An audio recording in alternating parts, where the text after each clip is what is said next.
बहुत हमारे पुराने लोग भी हमारे बीच में हैं, कुछ गेस्ट हमारे बीच में हैं, उन सब का हम प्रभु के नाम में स्वागत करते हैं।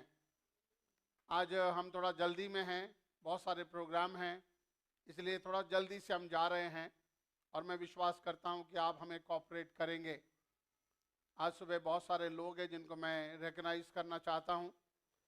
भीलवाड़ा कलीसिया के पासवान पास्टर डेनिस सिंह और शशि अपनी दोनों बेटियों के साथ हमारे बीच में हैं। प्रभु के नाम में आपका स्वागत करते हैं।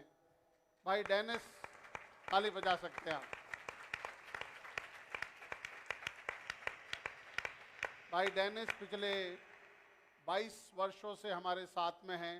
इटर्नल लाइट फेलोशिप चर्च के साथ मिलकर सेवा कर रहे हैं और आज 16 साल के बाद हमारे चर्च में संडे आराधना में हमारे संग शामिल हैं।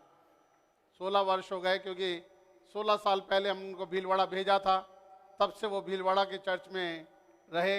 आज क्योंकि उनके भाई के बच्चे का डेडिकेशन है, तो आज हमने उनसे पूरा प्रेशर दबा के बोला कि आपको चर्च छोड़ के आना ही पड़ेगा। तो आज 16 साल के बाद वो हमारे बीच में, उनका हम स्वागत करते हैं। फिर हमारी पुराने क्वायर मेंबर्स हमारे बीच में हैं, चिन्नू रानी हमारे बीच में हैं और उनकी ननद भी हमारे साथ में है, स्टेफी। सो उनका भी हम प्रभु के नाम में स्वागत करते हैं। हमारे एलेक्स भाई की तीनों बेटियां आज हमारे बीच में हैं, एनसी, आसमी और हैप्शिबा। तो इन तीनों का हम प्रभु के नाम में स्वागत करते हैं।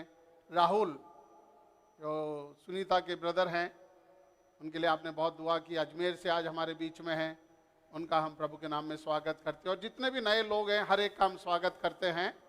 एक एक का नाम लेना थोड़ा सा मुश्किल होगा आज, क्योंकि इतने सारे लोग, ये सब टैलेंटेड लोग हैं। शशि जो है वो वर्शिप लीडर है भीलवाड़ा चर्च की, लेकिन कल बोला मेरा गला खराब है, फिर भी थोड़ा सा तो गाना ही पड़ेगा। सो इन सब को हम थोड़ा थोड़ा मौका देंगे। सो मैं चाहता हूँ 1-2 गीत, स्पेशल गीत हम इन लोगों से सुन लेंगे प्रभु की महिमा के लिए। लेकिन सबसे पहले हम प्रभु के वचन पर ध्यान करेंगे और मैं चाहता हूं कि हम समय वेस्ट करे बिना सबसे पहले पास्टर डेनिस को हम समय देना चाहते हैं। पहले उनको हम बुलाएंगे, तो 15 से 20 मिनट में जो भी प्रभु ने उनके हृदय पर रखा आज सुबह कलीसिया के लिए ब्लेसिंग के रूप में वो बोलेंगे। बहुत ज़्यादा इंट्रोडक्शन की ज़रूरत नहीं है, सिर्फ डायरेक्ट परमेश्वर का वचन। आ जाइए, ताली बजा के उनका स्वागत करें।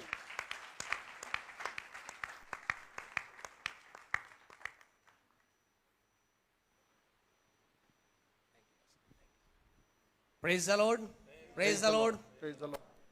आप सब आनंदित हैं? हम सब प्रभु के अंतर्गत आनंदित हैं, क्योंकि प्रभु के भवन में आनंद की भरपूरी है। Praise the Lord, praise the Lord. परमेश्वर के नाम को धन्य कहते हैं आज के अच्छे समय के लिए जो प्रभु ने दिया कि मिलकर प्रभु की नाम की तारीफ और बड़ाई करें। जैसा कि पास्टर साहब ने कहा, 16 साल के बाद एक बार फिर अवसर मिले कि संडे आराधना केंद्र में आकर प्रभु की नाम की तारीफ और बड़ाई कर सके। हमारा परमेश्वर अच्छा है, भला है, हर घड़ी अद्भुत रीति से कार्य करता है और आपकी प्रार्थनाओं के द्वारा और परमेश्वर के अनुग्रह के द्वारा परमेश्वर लगातार कलीसिया को बढ़ा रहा है। ये लव चर्च भीलवाड़ा को बहुत तेजी से स्पीडली बढ़ा रहा है और हम लगभग 10,000 को टच कर रहे हैं। आमीन, जोरदार ताली बजाएं। अब आप लोगों के पास ऐसा कैसे, आप लोग अगले संडे आएंगे, देखेंगे इस बात को, क्योंकि विश्वास करने वाले के लिए सब कुछ होगा।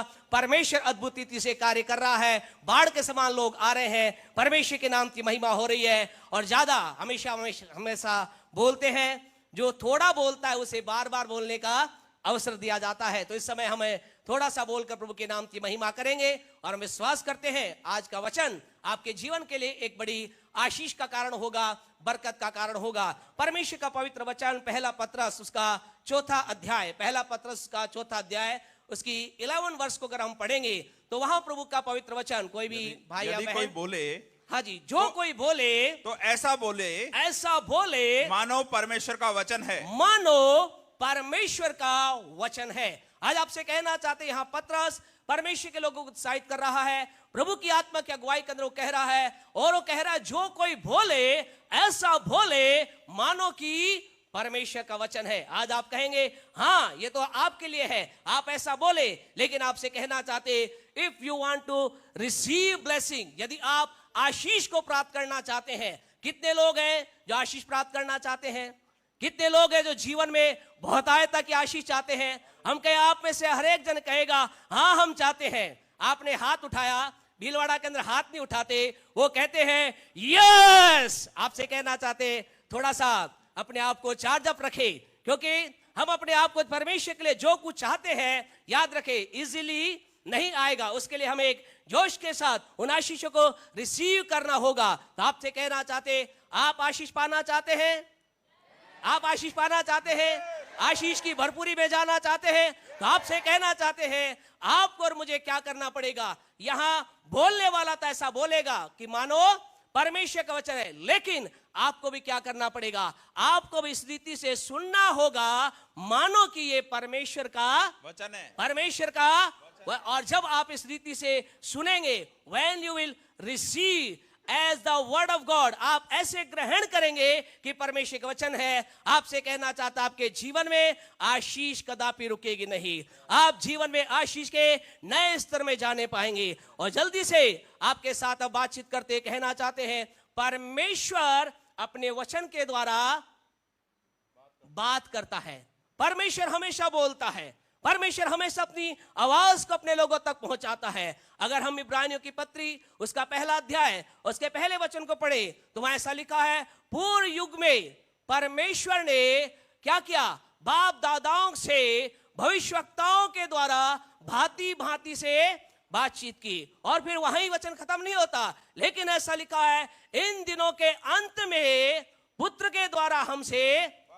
इसका मतलब क्या है? इसका मतलब our God is the God who always talk.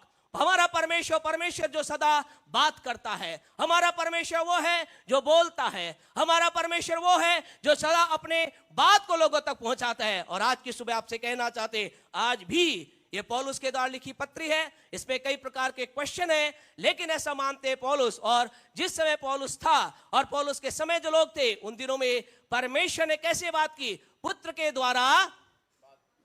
द्वारा बातें की। और इन दिनों के अंदर परमेश्वर अपनी आत्मा के द्वारा, अपने लोगों के द्वारा, आप अलग अलग प्रकार से आपसे मुझसे बातचीत करता है। और आज परमेश्वर आपसे कुछ बोलना चाहता है। आज परमेश्वर मुझसे कुछ कहना चाहता है। और परमेश्वर क्या कह रहा है? यहूदा की पत्री उसका 21 वर्ष को पढ़ें। यहूदा की पत्री जिसमें एक ही अध्याय है, उसका 21 वर्ष को जल्दी से पढ़े, हम आगे बढ़ेंगे।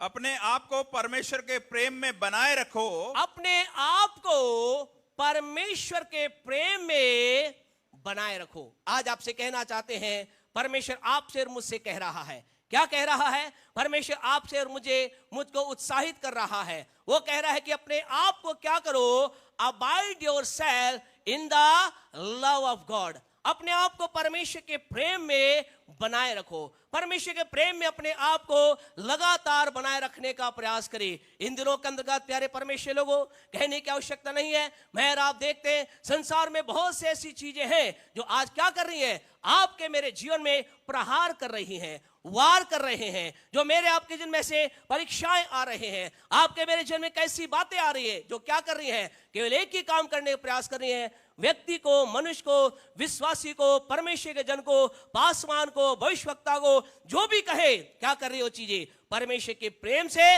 अलग करने का प्रयास कर रही है। लेकिन आपको मुझे क्या करना है? आपको मुझे कुछ भी हो जाए, we need to take a decision। हमें एक निर्णय लेना है।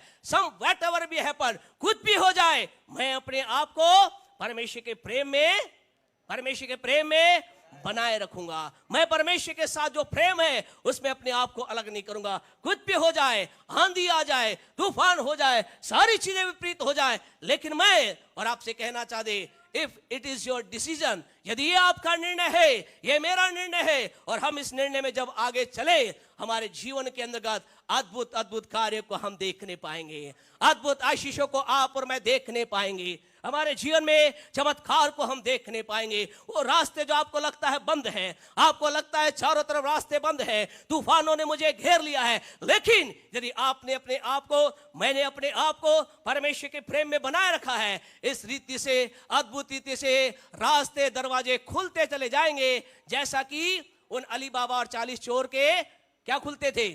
वो द्वार खुलते थे। वो वहां जाते थे और कहते थे, सिम सिम खुल जा। आपसे कहना चाहते जब आप और मैं परमेश्वर के साथ इस रीति सुनेंगे, आपसे कहे द्वार ऐसे खुलेंगे, वो खजानों के अंदर हम प्रवेश करेंगे, उन आशीषों में एंटर करेंगे, उस चंगाई में हम एंटर करेंगे, हम जीवन की नई ऊंचाई में एंटर करेंगे। यदि आज आपके मेरे जीवन में परमेश्वर का प्रेम है, क्या हम जोरदार ताली बजाकर खुदा को महिमा दे सकते हैं? हालेलुया। मेरे आपके जीवन में हमें करना क्या है? परमेश्वर के प्रेम में बनाए रखना है। और इसके लिए there is the 5 thing we need to do।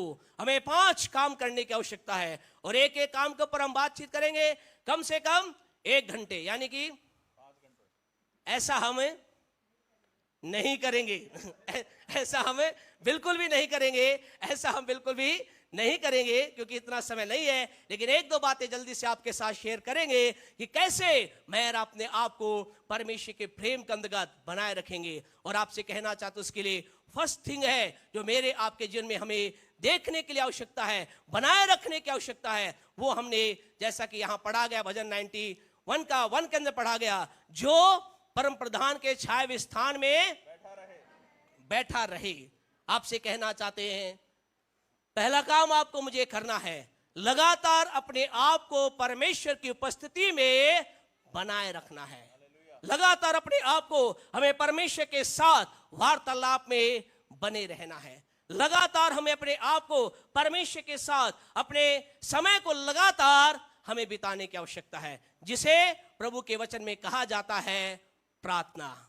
आपसे कहना चाहते हैं, आज आपसे कहे क्या आप प्रार्थना कर रहे हैं? आप कहेंगे हाँ कर रहे हैं। क्या आप लगातार प्रार्थना कर रहे हैं? कई लोग कहेंगे हाँ हम कर रहे हैं। लेकिन यदि आप में कुछ लोगों से पूछे क्या जीवन की कठिन परिस्थिति बीच में भी आप परमेश्वर को पुकार रहे हैं, तो कई लोग कहेंगे पास्टर साहब, ब्रदर, कभी कभी तो हमें जीवन में ऐसा होता है, लेकिन कभी कभी क्या होता है, हम रुक जाते हैं। लेकिन आज आपको परमेश्वर के दास होने के नाते आपको उत्साहित करना चाहते हैं, जीवन के हर एक जीवन की बात के बीच में क्या करें, लगातार परमेश्वर के साथ जो आपके बात करने का, परमेश्वर के साथ बात करने का समय, उसे कभी कम ना करें। लगातार उससे बातचीत करें, लगातार उससे बोलते रहें, लगातार अपनी विनती उसके सामने पहुंचाते रहें, लगातार अपने आप को उसके नजदीक रखें, लगातार अपने आप को परमेश्वर की उपस्थिति के अंदर अपने आप को बनाए रखें। और आपसे कहना चाहते हैं, यदि आप ऐसा करेंगे, कई बार ऐसा लगेगा कि आपकी प्रार्थना का उत्तर नहीं मिल रहा, कई बार ऐसा लगेगा सब कुछ,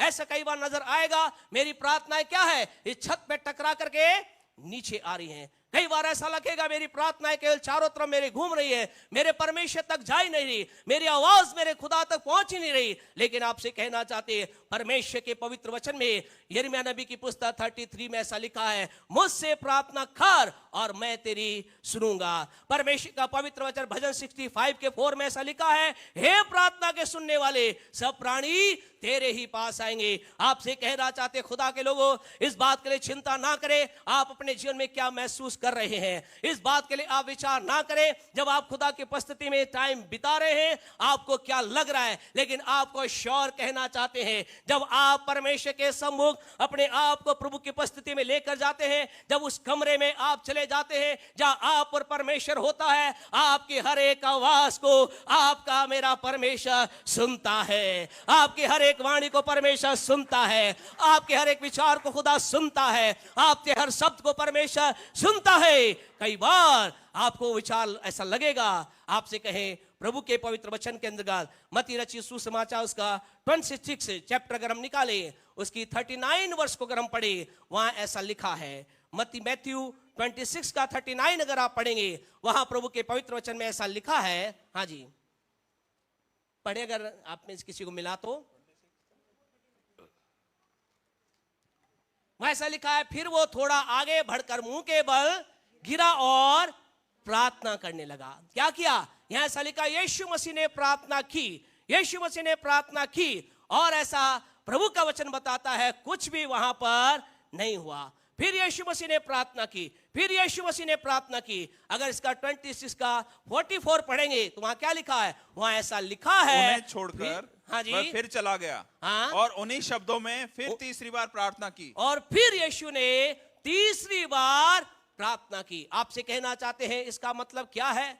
परमेश्वर के लोग, इसका मतलब है तीसरी बार क्यों लिखा गया है? क्योंकि यीशु मसीह ने अपने लाइफ टाइम के अंदर जितनी बार उसने प्रार्थना की, हर बार पहली बार प्रार्थना करने से उसकी प्रार्थना का उत्तर आया। लेकिन यहां पर यीशु मसीह ने एक नहीं, दो नहीं, लेकिन तीसरी बार प्रार्थना की। अगर ये कहे दूसरे शब्दों में, तो यीशु मसीह ने अपनी प्रार्थना की एक्सट्रीम के अंदर पहुंच गया, अपनी प्रार्थना की अधिकता के अंदर पहुंच गया।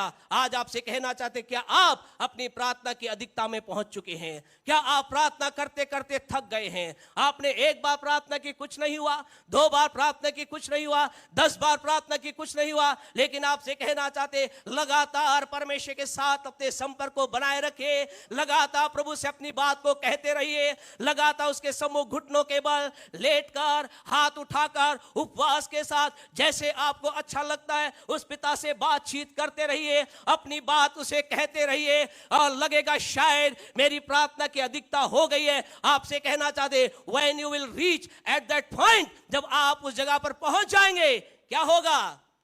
परमेश्वर कहेगा, आप तेरी मैं नहीं सुनूंगा। ऐसा नहीं होगा, ऐसा नहीं होगा। आपसे कहना चाहते हैं, क्या यहां पर कोई भाई है, बहन है, अंकल आंटी है, जो प्रार्थना की उसे अधिकतम सीमा तक पहुंच गए हैं? यहां ऐसा लिखा, यीशु भी अपनी प्रार्थना की उस जगह तक पहुंच चुका था। फिर क्या हुआ? फिर अगर उसी वचन को परमेश्वर के पवित्र वचन के अंदर पढ़े, लूका 22 को अगर हम निकाले और उसका 43 पढ़े, जब यीशु मसीह ने प्रार्थना कर चुका, यीशु तीसरी बार प्रार्थना कर चुका, यीशु मसीह ने अपने जीवन के अंदर सबसे ज्यादा एक ही विषय के लिए अधिकता की प्रार्थना कर चुका, ऐसा लिखा है। लूका 22 का 43 पढ़े, तब स्वर्ग से एक दूत उसको दिखाई दिया। तब कब? कब? जब वो अपनी प्रार्थना की अधिकता में, या कह सकते हैं उस प्रार्थना के उस जगह पर पहुंच चुका। अब उसे शायद ऐसा लग रहा होगा, अब मैं प्रार्थना करूं या ना करूं। या वो कह सकते हैं यीशु मसीह शायद प्रार्थना के स्थान पर, यूं कह सकते हैं प्रार्थना में थक गया। कई बार ऐसा हम क्या होते, लोग ऐसे होते हैं, प्रार्थना में हम थक जाते हैं। ऐसा लगता कब तक? आपसे कहे जब हम उस स्थान पहुंचेंगे तब क्या होगा? ऐसा लिखा है, तब, when, then, क्या हुआ? ऐसा लिखा है, एंजल ऑफ गॉड। आपसे कहना चाहे उसके बाद क्या होगा? परमेश्वर का एक स्वर्गदूत आपके लिए आएगा, परमेश्वर के ओर से एक स्वर्गदूत आएगा। आपसे कहना चाहे इसका मतलब क्या है? इसका मतलब यह है, then God will send a helper। इसका मतलब ये परमेश्वर उसके बाद आपके लिए एक सहायक को भेजेगा। क्या आप चाहते हैं आपके जीवन में सहायक आए? क्या आप चाहते हैं परमेश्वर आपके लिए सहायक को उत्पन्न करे? क्या आप चाहते हैं परमेश्वर आपके लिए एक डिवाइन हेल्पर को भेजे? क्या है आपका आंसर? क्या आप चाहते हैं ऐसा हो? तो आपसे कहना चाहते, लगातार परमेश्वर के साथ अपने आप को बनाए रखे, उसके साथ अपने आप को बनाए रखे, और एक दिन आएगा वो सहायक, हो सकता है एक व्यक्ति हो सकता है वो सहायक पवित्र आत्मा हो सकता है वो सहायक स्वर्ग से एक दूत हो। आपसे कहना चाहते हैं, बाइबल की बातें कथा और कहानी, बाइबल की बातें कथा और कहानी नहीं है, बाइबल की बातें वास्तविकता है। और आपसे कहना चाहते, आज भी, इन दिनों में भी परमेश्वर अपने दूत को भेजकर अपने लोगों के जीवन में काम करता है। आपसे कहना चाहते, वो अगले व्यक्ति आप होने चाहिए जिसके जीवन में परमेश्वर स्वर्गदूत को भेजे। अगले व्यक्ति मैं होना चाहिए जो अपने जीवन में परमेश्वर के दूत का दर्शन या परमेश्वर की ओर से एक डिवाइन हेल्पर को देखने पाओ। आपके लिए एक अलौकिक सहायक उत्पन्न होगा। कब? जब आप प्रार्थना की अधिकता में पहुंच जाएंगे। आज की सुबह आपसे कहना चाहते हैं, आइए हम अपने जीवन को परमेश्वर की उपस्थिति के अंतर्गत अपने आप को बनाए रख करके क्या करें? लगातार उससे बातचीत करते चले जाए। शायद आपको लग रहा होगा मेरी बात बहुत हो गई है, चिंता ना करें, एक दूत आकर आपकी अगुवाई करेगा, परमेश्वर का आत्मा आकर आपकी अगुवाई करेगा। आप कहेंगे, पास्टर साहब ये तो किसकी बात है? ये तो यीशु की बात है। क्या हमारे लिए ऐसा होगा? क्या मेरे लिए ऐसा होगा? आपसे कहना चाहते, एक और प्रभु के वचन में से एक और व्यक्ति के बारे में आपसे कहना चाहते हैं। 2 कुरिन्थियों का 12वां अध्याय के अंतर्गत अगर आप पढ़ेंगे, वहां पर एक व्यक्ति है जिसका नाम है पौलुस। उसके बारे में ऐसा लिखा है। पौलुस कौन था? पौलुस वो था जिसके शरीर के, जिसके वस्त्रों के द्वारा भी लोग चंगाई प्राप्त करते थे। पौलुस वो था जिसने परमेश्वर से अद्भुत दर्शनों को प्राप्त किया। पौलुस वो था जिसके जीवन में परमेश्वर की सामर्थ्य थी। पौलुस वो था जिसने यीशु के दर्शन को प्राप्त किया। ये पौलुस क्या कह रहा है? दूसरा कुरिन्थियों 2 को पढ़े मेहरबानी से। इसके विषय में मैंने प्रभु से 3 बार विनती की। मैंने प्रभु से 3 बार विनती की। कौन विनती कर रहा है? कौन कर रहा है? पौलुस कर रहा है। यहां पर 3 बार, इसका मतलब यह है पौलुस के जीवन का भी ऐसा ही अनुभव था। वो जीवन में जो कुछ खुदा से मांगता परमेश्वर से देता। लेकिन इस समय ऐसा हुआ, इसने एक बार प्रार्थना की, कुछ नहीं हुआ। दूसरी बार प्रार्थना की, कुछ नहीं हुआ। और ऐसा लिखा है, इसको कितनी बार प्रार्थना करनी पड़ी? 3 बार इसे प्रार्थना करनी पड़ी। और आपसे कहना चाहते, आज आपको बोलना चाहते, जब इसने 3 बार प्रार्थना की, पहली बार की प्रार्थना से कुछ नहीं हुआ, दूसरी बार की प्रार्थना से कुछ नहीं हुआ, लेकिन जब इसने तीसरी बार प्रार्थना की, क्या हुआ? इसके शरीर के अंदर का जो बीमारी थी वो खत्म होगी। इसके जीवन का जो प्रॉब्लम थी वो खत्म होगी। ऐसा अरे बाइबल जानने वाले लोग हैं आप, है ना? ये लफ जयपुर के लोग हैं। पास्टर साहब भीलवाड़ा आएंगे तो ऐसा ही बोलेंगे। ऐसा हुआ कि नहीं हुआ? ऐसा खुदा के लोगों नहीं हुआ, ऐसा नहीं हुआ। लेकिन क्या हुआ? ऐसा लिखा गया है 12 लाइन के अंदर पढ़े। ऐसा लिखा है, उसने मुझसे कहा मेरा अनुग्रह है। थैंक यू भाई। क्या हुआ प्यारे परमेश्वर? ऐसा हुआ, वहां पर there came voice of Christ. आपसे कहना चाहते हैं, वहां यीशु की आवाज वहां पर आ गई। जब आप और मैं जीवन की अधिकता में पहुंच जाते हैं, हमें लगता है कुछ नहीं हो रहा, हम लगातार पुकारते हैं, आंसुओं को बहाते हैं, उपवास में जाते हैं, हमें लगता है कुछ हमारा उत्तर नहीं आ रहा। लेकिन अगर आप उस बात में बने रहेंगे, क्या आप बने रहने के लिए तैयार हैं? क्या आप तैयार हैं? क्या आप कह रहे हैं हाँ, हम खुदा के सम्मुख अपने आप को बनाए रखने तैयार हैं? यदि आपका आंसर यस है, तो आपसे कहना चाहते हैं, आपको नहीं मालूम, आज ही you will hear the voice of Christ. आमीन, हालेलुया। आपको नहीं मिले, आज ही आप यीशु की आवाज को सुनेंगे। The voice of Christ will speak to you. Yeshu की आवाज आपसे बातचीत करेगी। यीशु की आवाज आपसे कहेगी, क्या कहेगी? वही कहेगी जो पौलुस से कहा। पौलुस से उस आवाज ने कहा, पौलुस चिंता मत कर, पॉल डू नॉट वरी, चिंता करने की आवश्यकता नहीं है। माय ग्रेस, मेरा अनुग्रह तेरे लिए काफी है। My grace is sufficient for you, मेरा अनुग्रह तेरे लिए काफी है। मेरे अनुग्रह के द्वारा मैं तुझे इस दुख में चलाऊंगा। मेरे अनुग्रह के द्वारा मैं तुझे अगले स्तर में लेके चलूंगा। मेरे अनुग्रह के द्वारा मैं इस दुख के बीच में तुझे सामर्थ दूंगा। Hallelujah, hallelujah. आपसे कहना चाहते हैं, खुदा का अनुग्रह उस आवाज के द्वारा आपको मिलेगा। और उसके पश्चात अगर हम ऐसा करते रहेंगे, हम परमेश्वर के प्रेम में बने रहेंगे। हम परमेश्वर के प्रेम में बने रहेंगे। परमेश्वर हमें ब्लेस करे। राइट, 15 मिनट हो गए हैं, इसलिए बैठने का समय हो गया है। परमेश्वर आपको ब्लेस करे, प्रभु के नाम की महिमा हो। Praise the Lord. Thank you so much pastor. Hallelujah. Dennis भाई के परिवार की ओर से एक छोटा गीत हम सुनेंगे इस समय। खड़े रहो वहीं।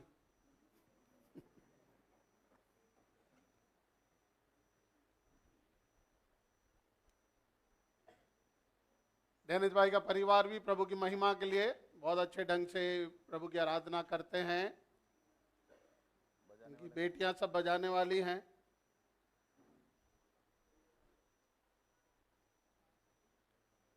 डेनिस भाई को गाना नहीं है, खाली खड़े रहना है।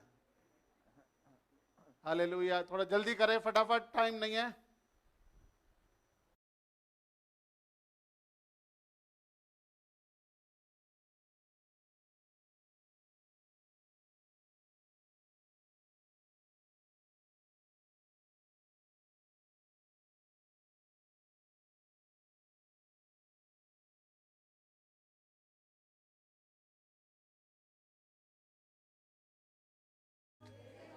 परमेश्वर का धन्यवाद करते हैं आज के दिन के लिए।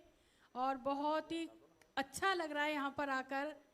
दिल इतना खुश हो गया कि कई सालों बाद ऐसी आराधना सुनने को मिली है। और हमेशा हम यहाँ पर रहते हैं, वहाँ बैठकर बहुत कम आराधना हम करते हैं, लेकिन वहाँ बैठना एक बहुत मजे की बात है। बहुत आनंद आता है जब सामने बैठकर हम आराधना करते हैं। लोगों को लगता है हमेशा यहाँ से आराधना करें, यहाँ पर आकर हम दिखें। नहीं प्यारे परमेश्वर के लोगों, जब वहाँ पर होते हैं वहाँ भी परमेश्वर हमें देखता है। और इतना अच्छा दिल को हमें लगा कि सचमुच में हमारा दिल आनंद से भर गया जब यहाँ की आराधना को हमने अटेंड किया। Praise the Lord. प्रभु आप सबको आशीष दे।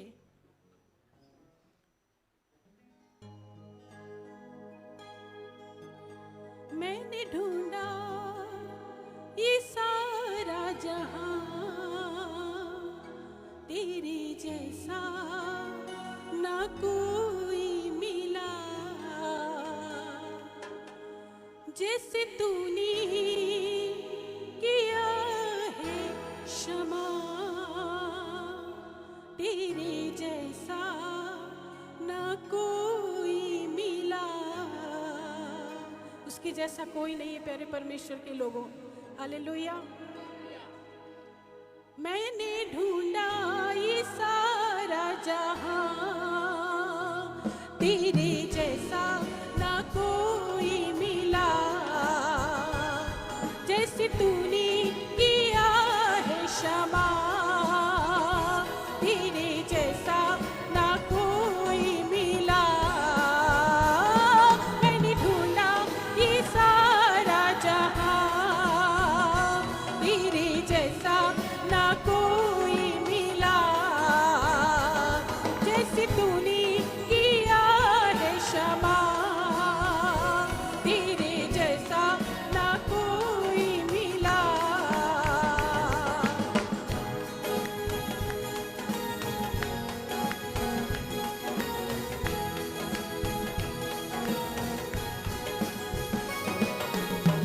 दुनिया के आगे दुहाई बहुत दी, आंसू के बिना मिला मुझको कुछ भी।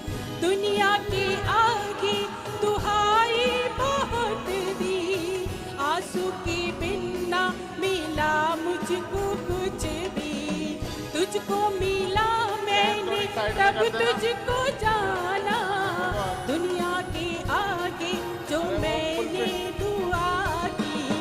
तुझको मिला जब ये तब मैंने जाना, जब तेरे आगे जो मैंने दुआ की।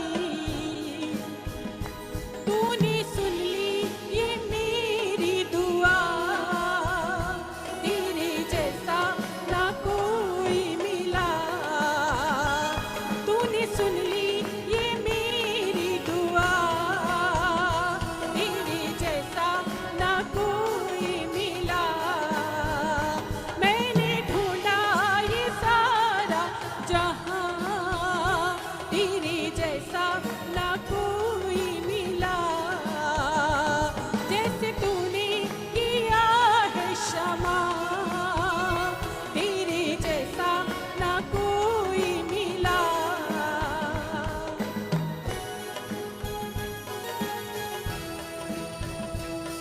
Hallelujah. Thank you, Jesus. Lord, we worship you, Lord Jesus. Hallelujah.